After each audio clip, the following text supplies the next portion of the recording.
Hey guys, welcome to Southern Trace Camping, where today I'm coming to you from Robbers Cave State Park in Oklahoma. Now let me start by saying I know the most important thing that you want to know is what are some of the best campsites. And I'm going to get to that here near the end. I will go over the map and I'm going to have a slideshow with a bunch of different pictures from this state park. But this is located in Wilburton, Oklahoma, which is in the southeastern half of Oklahoma. If you're in Texas, it's like due north about 4 hours of Tyler, Texas. I don't know if that means anything to you, but anyway, let me share some stuff that I've noticed about this park with you first, okay? It is very, very kid friendly. They have all kinds of stuff. They have swimming pools, golf course, well, I say a golf course, a disc golf course, putt-putt, beach swim area. Now, the swimming pool, you do have to pay $5 a person to get into. This park is different than what you're used to probably with Texas state parks. In Texas, you have to pay an entry fee to get into the parks.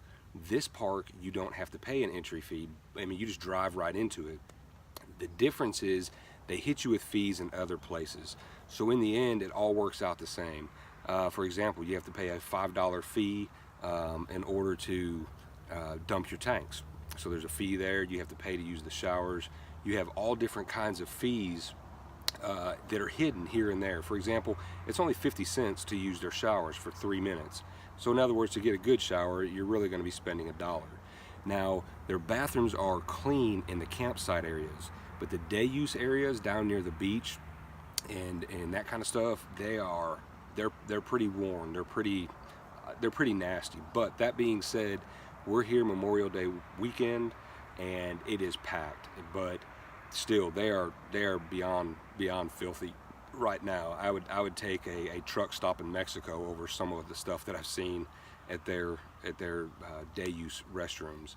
This park, it has kind of a worn feel to it. You can tell they don't have the funds that they need to really update the park. For example, the buildings, there's cabins and stuff that you can rent, have boards and stuff hanging off them in different places, stuff sagging. They need a lot of maintenance, and you just don't see that. You see park rangers here, but they don't really do anything. They just drive around. I mean, pretty much if you think, can I do this?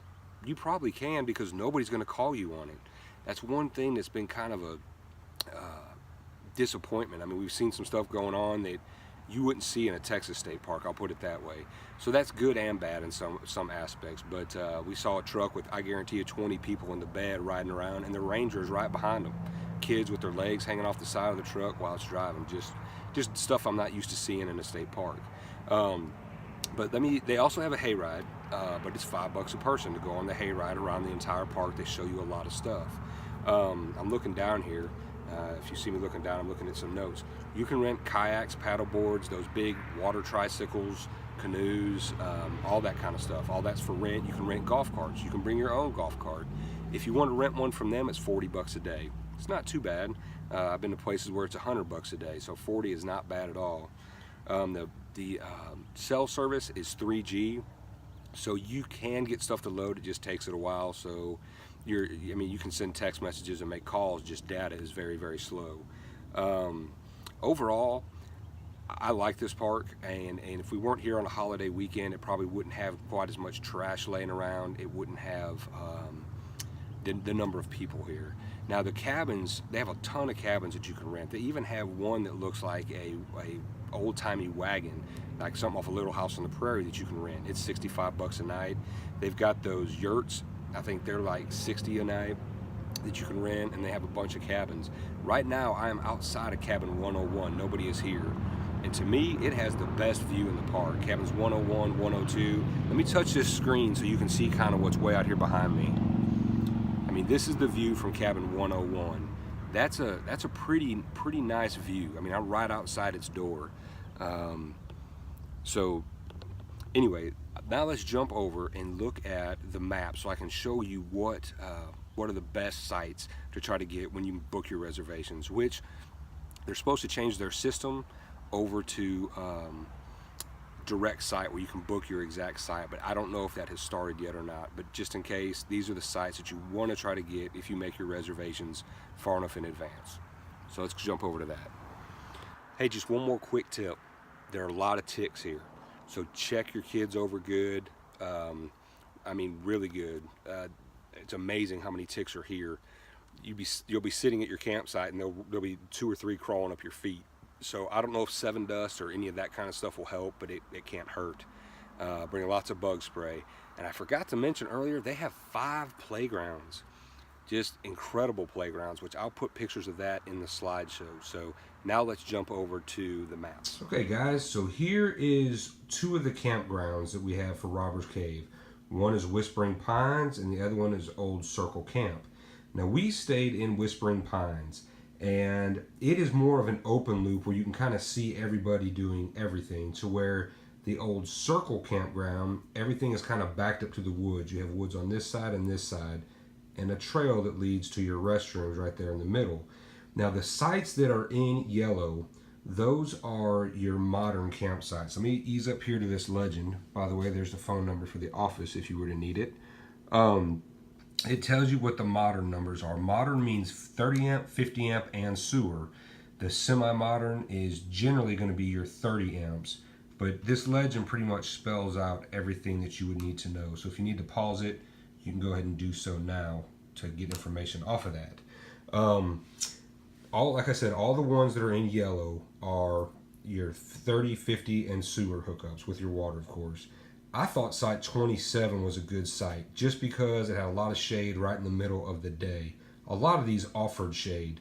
Now none of these sites is kind of built on a hill, so you kind of go up a hill to your site, but the actual slab where you park the trailer is very, very level. Even though your tow vehicle may be pointing up or pointing down, the actual travel trailer itself, or RV slab, is very level. So that just gives you a little bit of information. I really thought 27, 32, and 34 were pretty cool sites. But like I say, a lot of these really were not bad at all, especially any of the pull-throughs that you can get.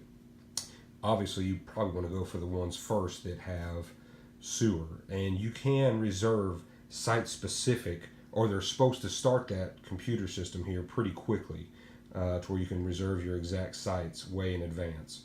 So anyway, let's jump over here now to the Equestrian Loop. All right, so here's the Equestrian Loop. You only have 2 sites that have sewer hookups, and that is 17 and 18. That's also 30 amp, 50 amp, and water. The red sites are your 50 amp sites. Now, the most shade in this loop are these sites through here. Get a little bit closer so you can see the numbers. They offered the most shade. However, backing in is a little bit tight in some of these because you have trees on this side of the road and they come right up to the edge. But it had a lot of shade even in the middle of the day. The rest of these sites were kind of out in the open. There were some trees here and there to give you a little bit of shade here and there. But if you're in this area right through here, I would definitely bring an extra canopy or umbrellas or something to get under. The Equestrian Loop's pretty cool because each of these sites has its own pen to put horses in. It's not a real big pen, but it's still a pen to put your horses in. So it's pretty neat. And then your dump station is right in here, and that little teardrop looking thing right there. So this is not a bad site. If you can't get across the road, this is a great site, especially if you like to watch horses and watch people work horses. And there's also right in this area, there's the wagon that you can actually rent that I talked about earlier in the video. So I hope this information helps you a little bit. Well, this is your main park map right here, okay? And I'm going to kind of zoom in down here. And this was the park I was just showing you the loops for, the Whispering Pines and then the Old Circle Campground. And the reason I'm showing you this is so that if you have some friends that are staying in the Equestrian Loop over here, that you know that this is not a small distance. You are probably looking at a good mile or more to go to here. You have to cross Main Highway 2, which is right here. So it's not a small distance. I just didn't want you to think that it was within walking distance, because it's really not. This is your nature center and store, and this is Lake Carlton, where you can do a lot of your water sport stuff. A lot of good swimming right there. They have a concrete pier way out here that you can jump off of. Way down here is Robbers Cave. So once you leave the nature center, You'll come all the way down, you pass the Equestrian Loop, come down to a 4-way stop, and just keep on going. There's another little campground right there. You keep on going all the way down and up to Robbers Cave. From here to here is roughly 3 miles, so it's quite the distance. There is a boat launch on this lake Wayne Wallace, and I saw people swimming right through here. This is a real pretty lake didn't have near the traffic or near the amount of people that Lake Carlton did, so it's pretty cool to check out. My advice is just if you see a road going through this park, just take it, go check it out. Now you can cross the main highway with golf carts and UTVs, and I just found out UTVs are actually allowed. You can ride them on the road through this park, but you can't do any of the trails. They have a separate ATV park that's back down this way about 1.5 miles that is strictly for ATVs and UTVs. A UTV is a side-by-side, so a side-by-side can run on any of the park roads, just not any of the park trails. So that was something that I thought was pretty interesting to find out that might help you as well. Anyway, I just wanted to give you that little tidbit of information so that it might help you better plan also. All right, guys, there you have it. That's the information on Robbers Cave. Man, I hope you come up here and check this out. I don't think you'll regret it. It's a great park. Anyway, guys, get out there with your families, have fun, be safe, and God bless.